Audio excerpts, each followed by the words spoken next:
Je reviens en 2 mots, parce Oui. qu'on était parti sur le premier point qui était la sécurité. Oui. La sécurité, donc ça, évidemment, au Perrier, on va la renforcer. Je ne souhaite pas forcément être dépendant de la communauté de communes. On est dépendant, on est en zone gendarmerie, donc ce sont les gendarmes. Évidemment, les gendarmes ne peuvent pas toujours être toute la journée dans le centre-ville. Donc, je pense qu'il sera peut-être intéressant de créer notre propre, entre guillemets, équipe municipale, peut-être faire un policier municipal, d'ailleurs qui sera aidé aussi parce qu'on a un système de bénévoles qui sont assermentés pour aider la police municipale. Et je rappelle que les et les adjoints sont aussi des officiers de police judiciaire. La municipalité a fait un effort en mettant des caméras vidéo.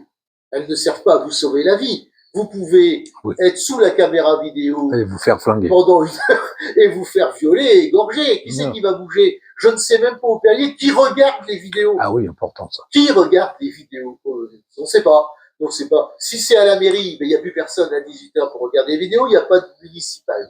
Donc il n'y a personne qui voit les vidéos. Si c'est sur un enregistreur, ben là vous êtes vraiment sauvé. C'est-à-dire que ça sera juste pour les gendarmes quand vous êtes mort, violé, étranglé, coupé en rondelles.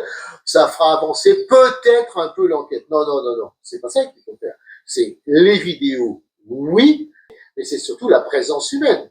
La présence humaine dans une commune, deux personnes qui peuvent intervenir très rapidement pour aider une commerçante en difficulté, pour faire la sortie des écoles.